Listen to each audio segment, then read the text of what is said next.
Good afternoon, everyone, and welcome to the webinar. My name is Susanna Lovejoy with Everbridge, and today's topic is hurricanes and tropical storms, managing severe weather during a pandemic. Our format will be a presentation followed by a question and answer session. At the right side of your screen, you'll see a box for questions, and I encourage you to type one in at any time. Our speakers today will be Dr. Todd Crawford and Jeff Knoll from the Weather Company with George Siegel from Everbridge. At this point, I'd like to turn it over to our main presenter for today, Dr. Todd Crawford. Take it away, Todd.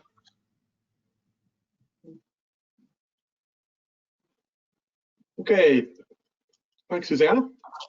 Go on to the next slide. Okay, we're gonna spend a bit of time on expectations for the hurricane season here. Next slide.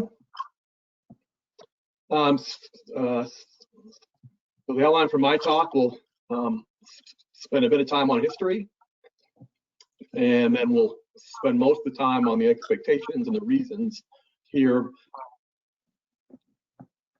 Expectations, we're kind of expecting an active season, so we'll spend a bit of time on the reasons why and spend more time on landfall risks. It's a lot harder to specify landfall risks, sort of 3 months ahead of time, and then we'll spend the last slide on the outlook for next month. Okay, next slide. Okay, so let's start. We look back in time. You can see basically this is a scatter plot which shows all the tropical cyclone tracks through the North Atlantic Ocean back to the mid-1800s, and you can see there's a lot of activity certainly through all those years, and it looks like a lot of the storms stay away from the U.S. They recurve, they spin up off the African coast, they go through the warm tropical Atlantic and then either recurve or they will smack right into the U.S. coastline or Mexico coastline. Storm season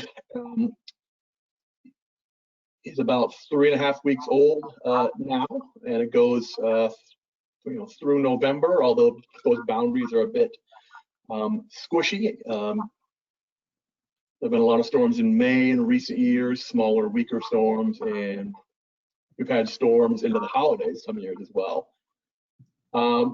So this kind of scatter plot, it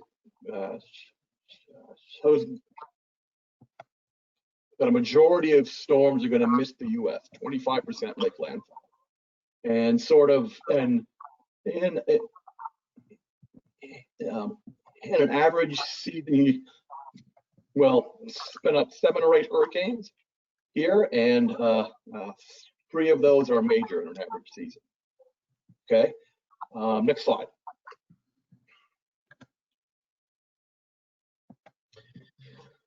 So what you're seeing here is sort of the seasonal schedule summary, so to speak, and you can see most activity occurs through the 3 months of August, September, and into October. There's a smaller amount of storms that happen in the spring through June and most of July, and then around August 1st we get a big ramp up in activity, a big spike in activity that goes in, through early to mid-September, and you have a lot of activity there, and then slow decline kind of through to Halloween and then afterwards. So far this year, we've spun up 4 tropical cyclones so far. They've all been pretty small and weak for the most part, and that's kind of standard procedure through May and June, and then we start to get more active in July. Most of the big storms happen in that sort of 3-month main window. Okay, slide. So what you're seeing here is the number of landfalling hurricanes on through the U.S. coast, reds and yellows. a higher number of hurricanes. So you can see South Florida there through the last 110 years has had sort of 25 landfalls. And if you look sort of up through New England and through the Northeast, they're a smaller number, obviously, 3 or 4, let's say. So there are sort of 3 areas of highest risk you can see. South Florida, as mentioned, through the Gulf Coast, the western Gulf Coast, and then up through the Carolinas and Cape Hatteras. So there are sort of 3 main storm tracks.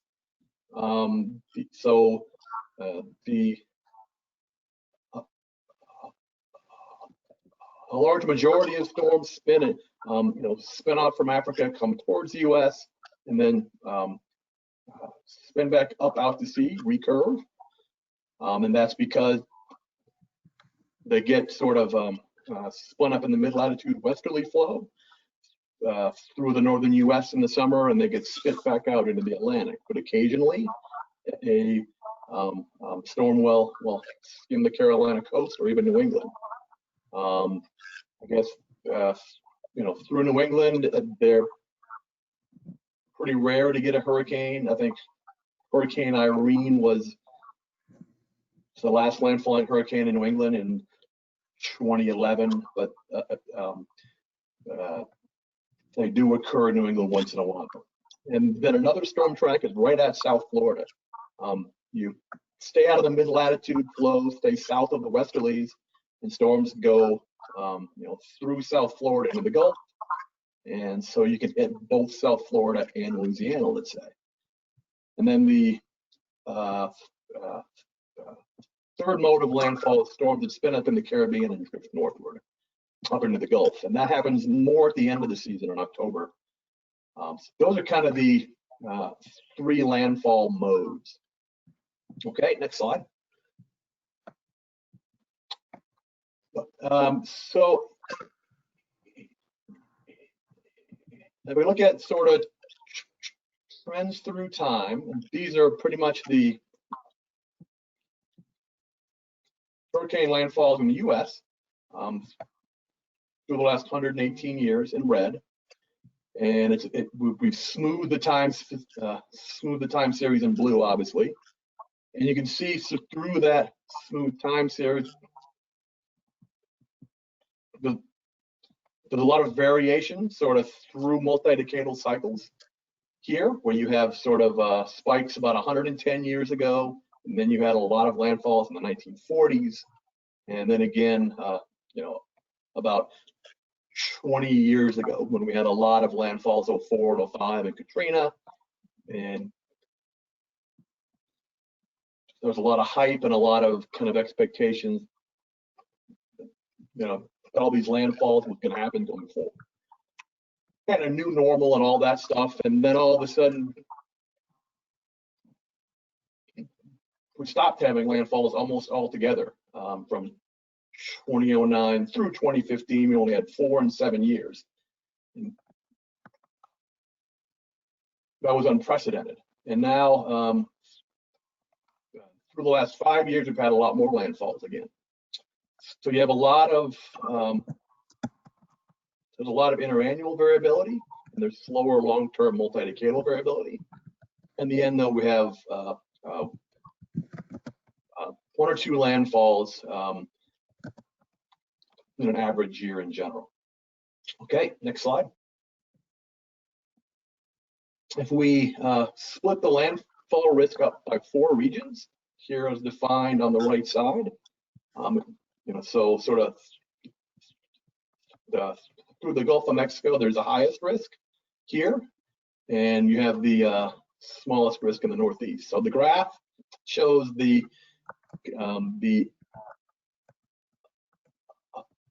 observed annual landfalls on the x-axis for each of the 4 regions, and you can see that in any given region that you're not going to have a landfall in most years. The Gulf is 50-50, but through the other regions, even Florida, that there's a high majority of years they're not going to have landfall. So even though we seem to have landfalls every year, through the Gulf from Florida, in the end, the observations just don't support that. All right, next slide. Okay, so far through May and June, like I said, we'd have four storms spin up in the Gulf and Caribbean and Western Atlantic, and that is pretty standard. Especially these early season storms are not the type that that spin off of Africa, as we see, in the heart of the season. So you get a lot of these early season spin ups, and they're not very strong in general. And so we haven't had any hurricanes out of these yet. It's all been weak rainmakers. And in fact, the one we had, Storm Dolly, was just kind of a speck with rotation on it. And 20 years ago, I don't think the Hurricane Center would have named the storm at all. So we do have a lot, a spike in named storms here that when we make forecasts, we have to account for that here. Okay, next slide. So these three graphs here again kind of explain how we get these slow variations in activity through the years. So we're showing the activity through the last 70 years there in the upper left, and this is a smooth time series, named storms, higher number of named storms, obviously, smaller for hurricanes and even smaller for major hurricanes. But you see that slow multi-decadal variation. There's a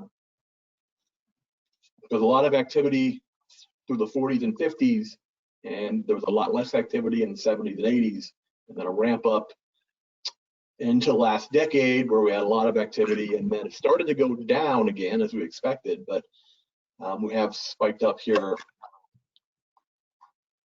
in the last sort of 3 years or so. The slide in the middle there kind of explains how the Hurricane Center is naming more storms.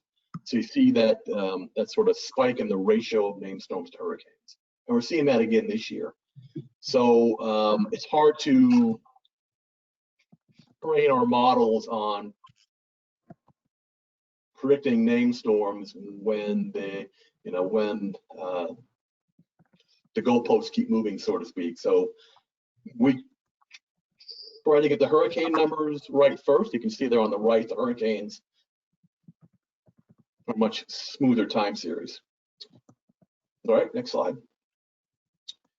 Okay, so so here we are in sort of spring, early summer, and we're looking out on unexpected activity. One thing that we look at all the time is how warm the Atlantic waters are. So on the upper left, you see the temperature anomalies through the Atlantic Ocean. You can see there in through the main development region in the red box that ocean temperatures are about 1 to 1.5 degrees above normal through the main development region. And if we look at how that ranks historically on the right, you can see a scatter plot between the Atlantic temperatures.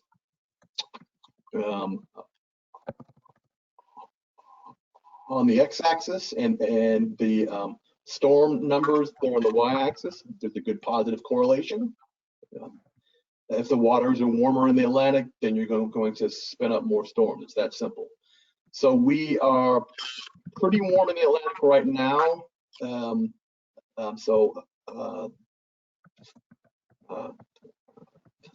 The red X shows where we are this year. So we're not sort of smashing records necessarily as far as warmth, but we're up there pretty high. So that's a good indication that we should have an active season here going forward. Okay, next slide. Then the other thing, of course, is you look at, we've just have spun up a new La Nina event here over the last 3-4 weeks, and that's only going to get stronger here as you go into the heart of the season. La Nina is cold waters, sort of through the equatorial Pacific. That's highlighted in the red box. There you can see it's a warm world.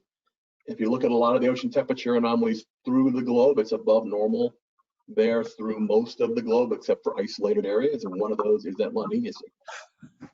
So, but if we're interested in storms in the Atlantic, then how do ocean temperatures in the Pacific matter? Well, if you look at the amount of activity in your El Nino seasons, like we had the last couple of years, and your La Nina seasons, there's a lot, but there's a much more activity in La Nina.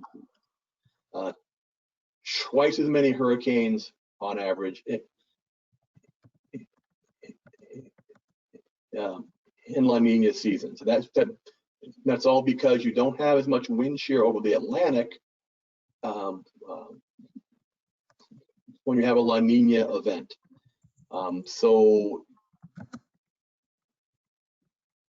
we're spinning up a new La Nina, and that is also would suggest a strong season as well. Next slide. So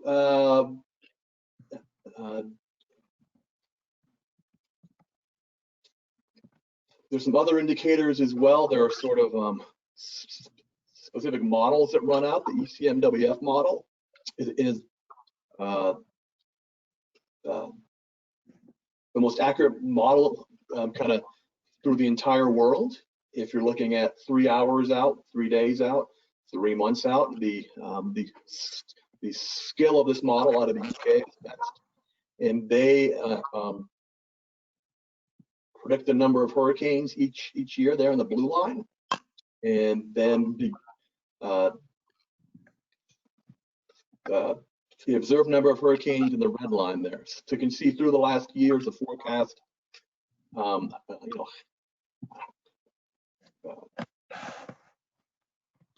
there's been a low bias to the forecast. So it's only showing 6 hurricanes this year, but we're a bit skeptical of this model because it's had a low bias here in recent years. Okay, next slide. One back one. So of course, yes, we can predict if it'll be an active season or not with skill, but it's harder to specify landfalls. We talked about the normal landfall risks, and then if we look at a model like the ECMWF, it shows you where you may have enhanced risk. And in this case, it's showing the southeast coast there, that small area of red through the Carolinas. So that is suggesting higher risk there compared to other regions. So on the right there, you see the standard risk of hurricane landfall, normal. So you have at least one hurricane landfall in the U.S. in a high percentage of the years, and smaller percentages for each of the regions. And then the expectations for this year are higher percentages through all the regions, especially higher in the southeast. So yes, specifying landfall is hard in these longer time scales, but at least we can skew the odds a bit,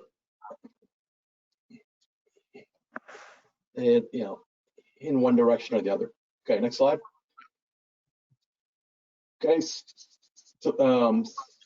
to summarize the sort of long-term outlook for the whole season here, you can see the numbers across the top row. We started our forecast here in the springtime, and then we went through the update cycle through June 16th, and you can see we've stayed the course with our forecast of 18 named storms, 9 hurricanes, and 4 major hurricanes, and so we do expect an active season here, and we spent some time trying to explain why. The warm temperatures in the Atlantic and emerging La Nina. So we do expect an active season here coming up. And then on the next slide. So, it's hard to specify landfall risk on 3 months out, but certainly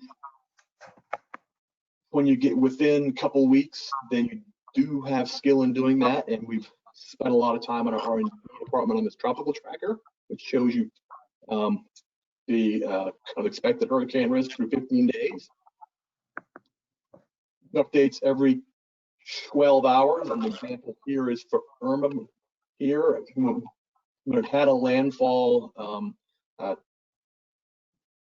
10 days before it actually happened. So the advantage of the Hurricane Center is it only goes out to 5 days, obviously, and it only shows forecasts for storms that have already developed, whereas this product shows the development and movement through 15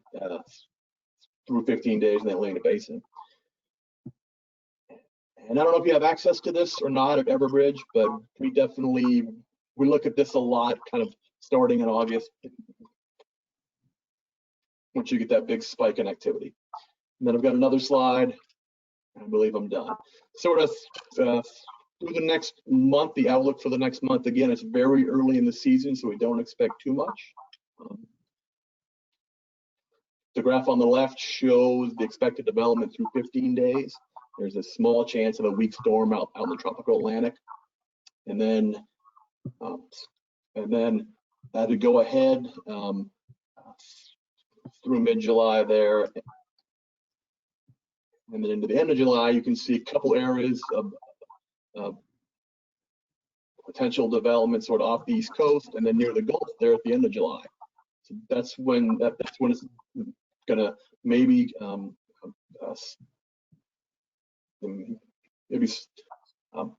maybe spike in activity there at the end of July potentially, but it's still a month off until we get going here in the season in general. And with that, next slide. And that's all I've got for my section. Oh, hand off to Jeff. Great, thank you, Todd. I'm going to spend just a couple of minutes talking about the North American severe thunderstorm season and giving you a little bit of insight on what we think might be happening and some of the challenges that we are always presented with severe thunderstorms. On the next slide, I have a view of, this is something called the Severe Storm Climatology. It's put out by the U.S. National Weather Service, called NOAA. And these three slides are essentially two months apart and shows the evolution, typically, again, this is on average, of where severe storms are going to hit in a given calendar year. I just picked out 2-month increments, one starting mid-April, then mid-June, and August. It does show, you can quickly see that there is some movement in where these storms occur more frequently at different times of the year. June 17th is probably near the peak, probably around the beginning of June, actually. And it's, it starts going, shall I say, we're over the hump, so to speak. And it does quickly, as you can see by August 19th, the most right view, a lot of the most severe storms, the probability is much lower across the country. Now, having said that, that does by no means mean that there will be no severe storms in August. They're just not quite as frequent or quite as intense. Any given storm can be catastrophic, even if it's not terribly likely in certain areas, it can still happen. So that's kind of a thread with our severe storm weather in North America. It can happen any time of the year, more broad than just the tropical storms that season that Todd covered. And given the nature of the storms, it is rather hard, really more than a few days in advance, to even indicate whether there's a possibility or not of storms in a given area. If you go to the next slide. This year has actually not been a particularly severe year, but I wanted to share with you something that happened earlier this month. It was in Rapid City. This is using some of our technology that Everbridge does have access to. It essentially, we forecasted hail where some of the heaviest hail occurred. And that's what this imagery is showing. And these pictures that I have are essentially pictures of some of the damage from that event. You have auto, you have structure, and the hail was quite large. It was over 2 inches in a few different areas. Some excellent videos on the web. If anyone wants to see some videos of hail events, I'd encourage you to Google this particular storm. One thing in the middle of this slide that I think is real important, Everbridge provides NOAA weather alerting for very broad, the National Weather Service severe thunderstorm warning type of alerting to its clients. The interesting part of this picture is this area that is bounded by the yellow box and the medium gray represented where the National Weather Service issued severe thunderstorm warnings. You can see hail is very isolated. It's much narrower than the broad rectangle that's outlined in yellow. And there is the capability to really more hyper-locally understand what is most likely to happen. If you look carefully at the center imagery, you'll see that there are some dots that are pinkish. Those represent people on the ground that made reports to the National Weather Service about hail. So you can see our systems and algorithms that looked for where the hail was likely to happen did a pretty darn good job in identifying where the hail ultimately did occur. So hail is particularly severe in where it does hit, and it does depend on the size of the hail. I just focused on 1.5 to 2 inch hail here. Can you go to the next slide, please? Now, this is an interesting image that represents what happened for the entire month of July last year. I showed this because I think it's a couple of things. You can see that hail occurs, at least last year, can occur all over the place. We'll zoom in on one section of this in a moment. Most of what you're looking at is the blue, which is typically below the very damaging 1.5 inch hail. Once it starts going to yellow and orange, then you're getting into some pretty dangerous stuff. I'm not saying hail damage can't occur at 1 inch, and depending on your operations, even smaller hail may be very important. The weather company tries to focus on where is the most severe hail about to fall and try to provide that information to our clients like Everbridge. Next page. This is a zoomed in version over Minnesota and part of Michigan and Wisconsin. I wanted to show you this from last year. It actually gives you a sense of what hailstorms look like. Now, these are over a whole month, but you can see these lines. In this case, they're mostly northwest to southeast. Sometimes you'll see there is one line that crosses over that's going more east-northeast. These represent the hailstorms as they occurred. And you'll note, again, there's a lot of blue, but then as you get into the white and then the orange, when I zoomed in here, you're able to see that there were, within these events, there could be some pretty severe hail.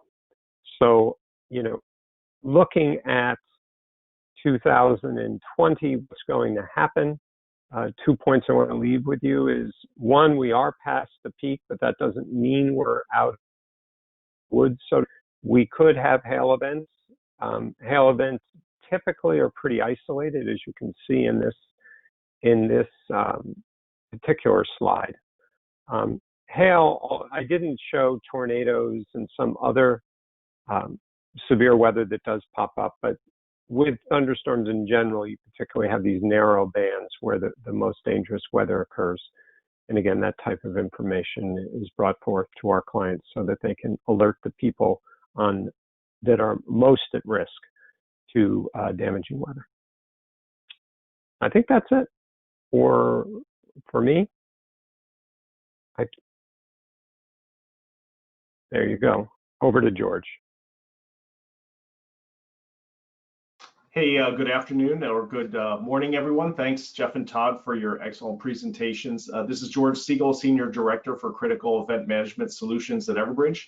And I have my teammates helping with the webinar today, so I'll just say the word click, and that'll be your cue. So we're going to spend the majority of the next 20 minutes with a focus on the key strategic vectors your organization should examine to ensure that you're prepared and can mitigate the severe weather critical events during this COVID-19 pandemic.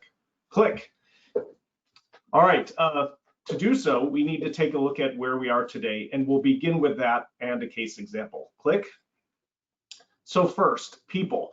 Really what we've been hearing from many teams in security, life safety, and business continuity will surprise no one on this call. IMTs and CMTs are at or near capacity due to the COVID-19 pandemic. And unfortunately, it's here to stay for at least the midterm. And then making things more challenging, financial pressures have reduced many team size and resources, especially in hard hit sectors like transportation, hospitality, manufacturing, but certainly not limited to those. And some reductions are furloughs. Unfortunately, some are permanent. Click. And the effect has been a reduction in capacity with little free bandwidth and a high risk of burnout for not just the front lines, but management teams as well. And so where's the relief team? And unfortunately, in many cases, there isn't one. You're it. And on top of this, a lot of change in a very short period of time. When we look at the next area, which is process in terms of response plans, crisis management plans for a severe weather event, the good news is almost every organization has this in place already. And if I could just get you to click the animation one forward, not the slide. But the challenge for many is that those response plans and those SOPs for most organizations reflect before coronavirus, or BC. We'll refer to BC and after coronavirus, AC, quite a bit today. And so challenges here are that your own organization may not look the same as before the pandemic. Again, some organizations have experienced a small amount of change. Others have lost thousands of associates, and in some cases, they've gained tens or even hundreds of thousands of associates. Think about Walmart and Amazon being prime examples of gaining hundreds of thousands of associates. And in addition, other organizations and people upon whom your processes depend, they may also not be the same. And these include people and key points of contact, suppliers or contractors. Are they even still in business? Do they have the same locations or the same hours? Do they stock what we will need or even still make those SKUs? Can we reach our suppliers or contractors? Are there processes that we have to follow to gain access to their premises or work with their people now that we're in a pandemic? Would shelters be open? Are there new restrictions or processes there? So a lot is going on that we may need to examine our processes. And then finally, in terms of process, many regular activities of teams were put on hold because we're at capacity. We're trying to deal with the pandemic. And so we haven't necessarily been able to do some of our regular activities like joint exercises with other teams for handling a hurricane or another severe weather event. We know that teams perform well under pressure when they're drilled, and unfortunately, many have had to just skip that activity during the pandemic. And I will say also that drills are a great way to test the current state of your processes. So advance the slide, please, click. Next area is systems and technology. And in terms of the systems and technology we use to respond to critical events, I'd say this is a similar situation. Organizations have found that what worked before coronavirus does not work after coronavirus. And in some cases, previous systems which were fit for purpose before coronavirus have actually hindered the response or created additional issues that we have to deal with after coronavirus. Advanced animation, click, and not the slide, thank you. Really some critical questions to ask here are whether your current systems are robust enough to handle the volumes of COVID response, plus multiple simultaneous weather and other critical events. Another challenge is that current systems may not be up to the task of remote and distributed teams, and these are often a case of things that are on premise.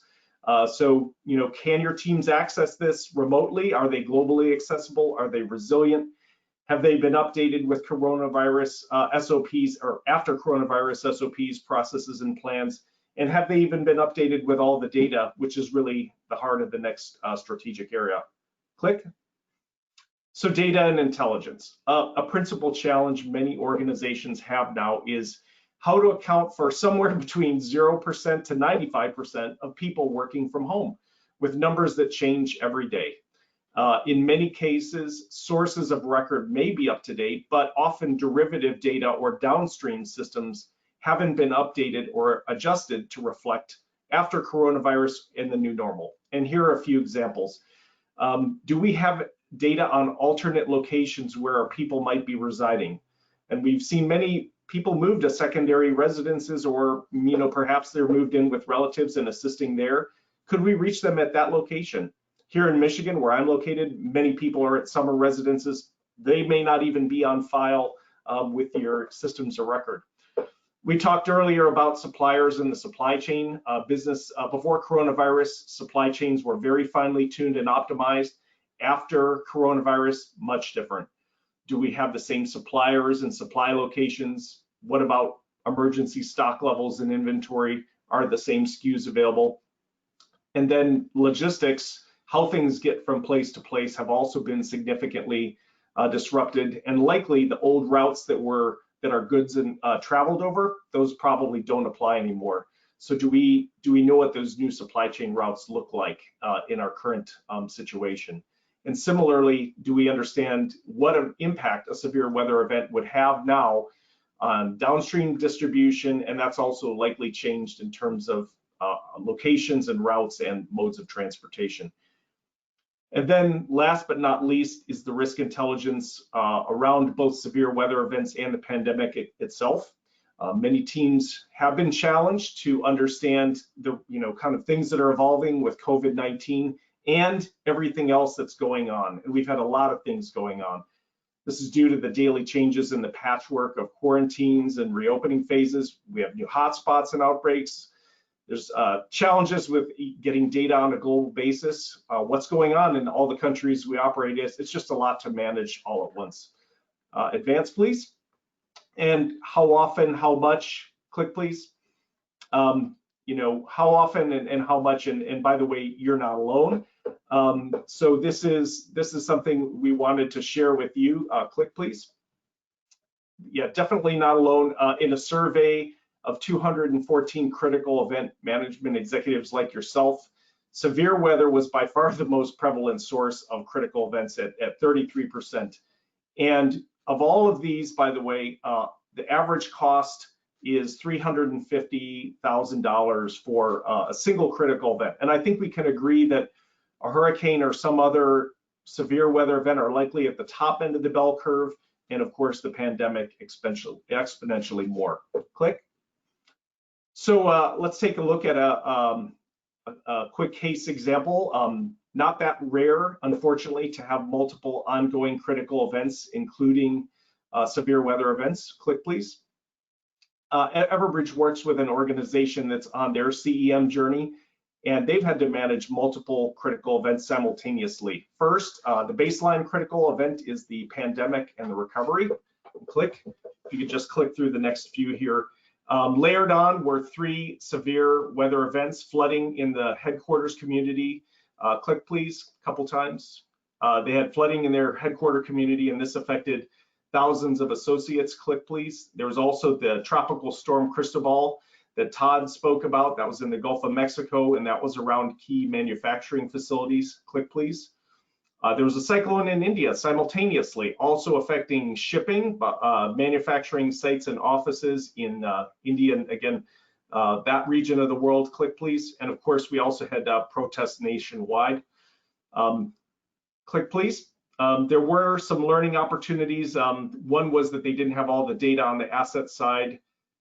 There were challenges in the supply chain data, didn't have a full picture of risk intelligence, especially to risk events globally, such as AMFAM, and facilities that normally had recovery resources were not always 100% operational. So they learned that they needed to do a lot more remotely. So the question I think we're asking ourselves is how many events can your organization handle? Think about that for your own organization, in addition to the pandemic. And typically what we find is the bigger the organization and the more global, the more likely there will be simultaneous events to manage, like severe weather. Click, please. So what strategies can you employ to manage severe weather during the pandemic? And what does resilience look like after coronavirus? Preparation is clearly paramount, but there's a lot more, and we're going to talk about 4 strategic vectors for managing severe weather critical events. If you could click, please. And what can we do to prepare? So let's advance. Click, please. So click. The first vector we're going to talk about is going to be people. This is the most important vector. Click, please. And we established that demand exceeds supply for our team, and there's been a lot of change. Click, please. So how can we increase supply and therefore capacity? Click, please. First, we need to be creative with supply. Many teams have been reduced. That's very unfortunate, but can we find a way to flex up? One idea here is that you can establish a reserve program, like the military reserves. Perhaps you have some people in your organization with a background to be a good fit as a reservist for your team. These might be people with a first responder background, military background, business continuity, or security. Maybe they're just in a different role. But I think the most important thing is, hey, it's great if they have a background that matches, but more important perhaps is just the right attitude. And you could also look at outsourcing some routine tasks. This could be through contractors or consulting firms. And this could free up some additional capacity for critical events to be managed within your team. We work with a retail pharmacy chain rather, and during severe weather outbreaks, they flex up their team. It's like all hands on deck because they're very exposed. And so that's something I would recommend that you explore for your own organization. And third, you may be able to load balance some tasks or demand over to other regional teams if you have them. This is a common strategy for firms that have multiple regional or global command centers. Click, please. Next thing you could do, stop doing some things. Can you permanently or temporarily eliminate low priority items? And so that's something that you can examine within your own organization. Just stop doing them or shift them somewhere else. Click, please. And then the last is find efficiencies. How can we eliminate noise? Answer, automate. You could also look at reduce or eliminate manual processes. One process that we see that's especially manual is correlation of fire hoses of risk information, and then trying to determine if those affect your people or assets. And if you don't have systems in place to help you automate these tasks and help you focus on the relevant events that affect your organization, that's an area that's really ripe for efficiency. So click, please. Let's talk about process, the next strategic vector, and click again. So processes and response plans, as we established, generally reflect before coronavirus. And so we need to review our SOPs to make sure they make sense after coronavirus. And some considerations and questions to answer. Are there conflicts created after coronavirus, such as assemble in this hallway, when in fact that hallway's been reconfigured with a locked door or one-way access now? Are there capacity limitations or new restrictions for sheltering during a severe weather event? Do you throw those out during COVID restrictions, or in what level of emergency? Do your SOPs reflect current staffing? Were those key people who are no longer on your team, what do we do about those roles? Do they require the team to physically come together, or can they manage events remotely? Do you have backup communications if key individuals need to manage remotely? And do they have things like power backup so that they can be a part of that process when something has risen to the level of a critical event? So your review is going to be pretty much who, what, when, where, why, and how, and that's a lot of effort. So prioritize them. And severe weather is clearly one of the most common, so that hopefully will make the top of your list. But you can look at an equation to help you stack rank your SOPs for review and updates. Simple equation, risk is probability times impact. And you can also leverage a partner. We have some great Everbridge partners like Control Risks that can assist you with process reviews and updates after coronavirus. Click, please. So next, verify that external resources are still in place and adjust as needed. Click, please. And these could be contractors, these could be vendors, government partners and agencies, NGOs, business alliance partners, any of those. Is that mobile generator that you have a retainer agreement for still available and in the same location? Don't assume, right? You should verify. Click, please. And finally, the old joke, how do you get to Carnegie Hall? Practice, practice, practice, and it applies here. And this is really a must-do if you've adjusted your SOPs, if you've changed key people, if you have changed external resources. You need to validate your new SOPs and build confidence and performance with testing and drills. And this is tough for sure to do right now with all these things that are going on, but really essential that your team performs in a real severe weather critical event. Click, please. Next area is systems. Click, please. As we said, many systems are not up to the task of after coronavirus. They don't necessarily bring everything together in a single view and usually aren't scalable to handle multiple critical events simultaneously, like we saw in our case example. Click, please. Everbridge recommends an overall organizational view of risk, of assets, bringing together your ability to respond and communicate and manage crisis management plans and tasks all in one place. Click, please. So something you could do here is look for efficiencies and eliminate duplicate overlapping systems in favor of fewer platforms. This helps out on the people side as well. As we say, less is more. And of course, the pandemic and severe weather really demand robust, resilient systems. And so that's something that you really need to look at is can your systems handle all of these simultaneously? Click, please. Your SOPs that we talked about just a few moments ago, these need to be online and assignable.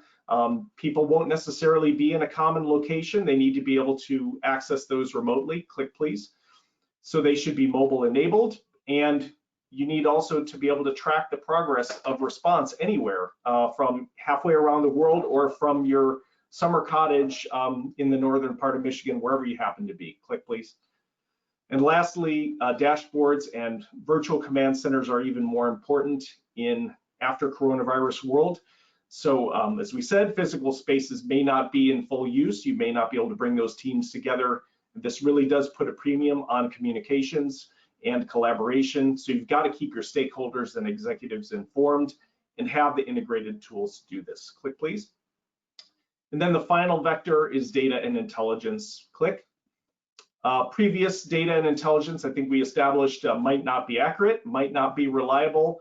So to prepare for and manage a severe weather critical event, you need to have really both sides of the diagram, the information on both sides up to date after coronavirus.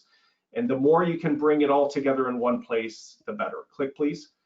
Here are a couple of examples where we brought it all together. This was Isaac a number of years ago as it made landfall in the Louisiana Bayou. Click, please. And of course, Sandy hitting the New York metro area. That was a terrible storm with a tremendous amount of damage. Click, please. So really, you want to have all the data available to help you manage, such as key shelters, key suppliers, resources to help you manage response. Things like live radar, we saw that a moment ago, the watches and warnings related to the hurricane, maybe not just the hurricane itself, but again, things like tornadoes can get spun up during hurricanes, storm surge zones, evacuation routes, and also pretty important is what's that traffic look like along those routes so that you don't necessarily send people out into gridlock, but hopefully you can phase that over time and keep them off the road during key times. Click, please. So the three keys here are, and if you could click 3 times, I think it's 3 times, there you go. Updating the data about your assets that you need to protect or that are critical to your mitigation and response. And again, this is people, this is assets, supply chain continuity, partners, all those things.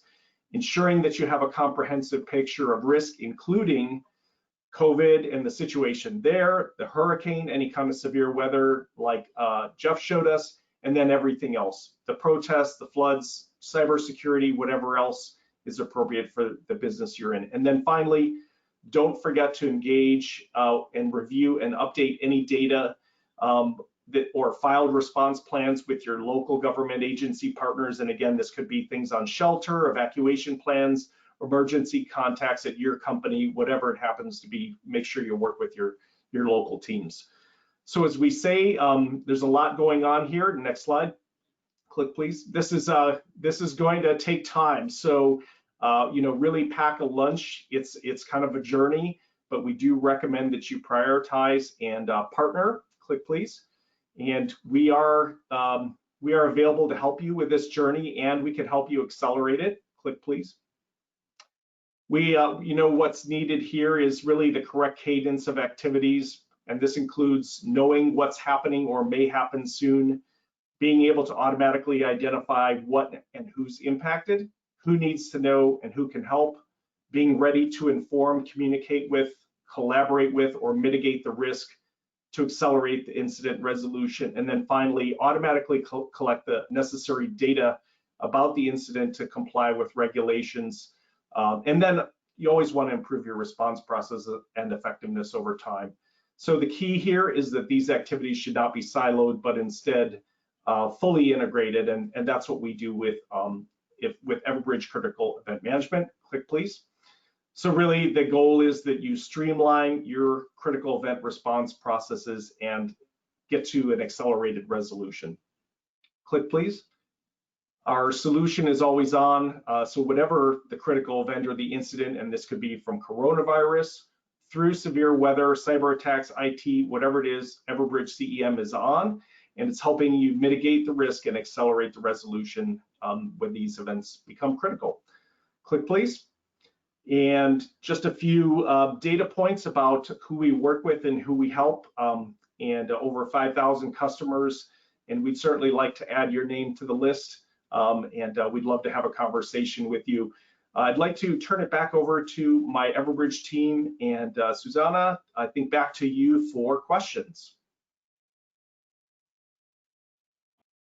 Thank you so much, gentlemen. That was excellent. So I'd like to dive right into the questions here. The first one is from Megan.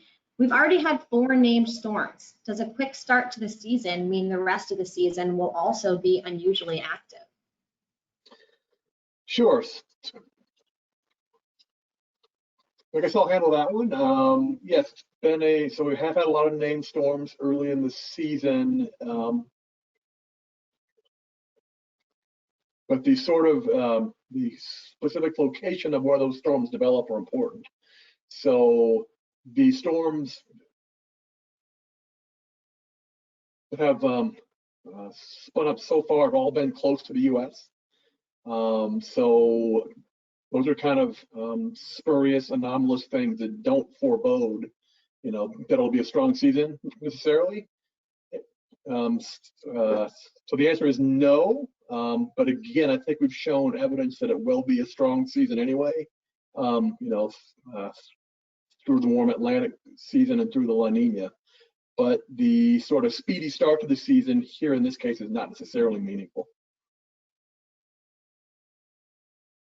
Okay, great, thank you. Next question is from Ainsworth. This is a good one. How does climate change impact hurricane frequency and intensity? Okay, I'll take that one again. It's a hard question to answer, of course, like anything else. I think we've seen, so I did throw a slide up there that kind of expressed the number of hurricane landfalls in the U.S. through the last 120 years, and there's no trend there.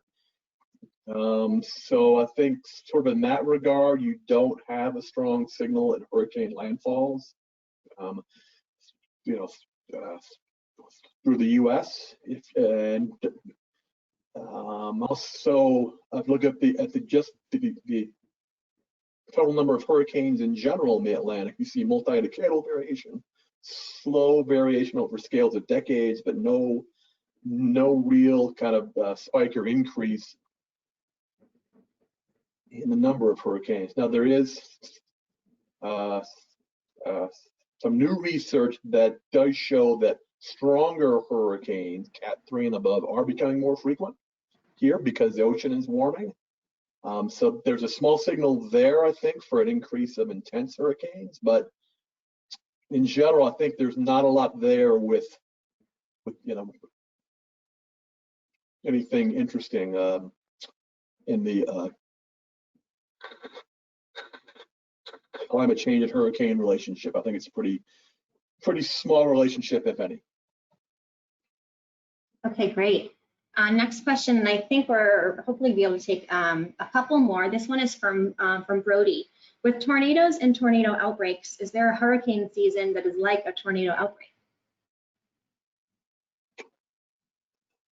I guess I'll take that one. It's hurricane. So the way I interpret that is inside the hurricanes,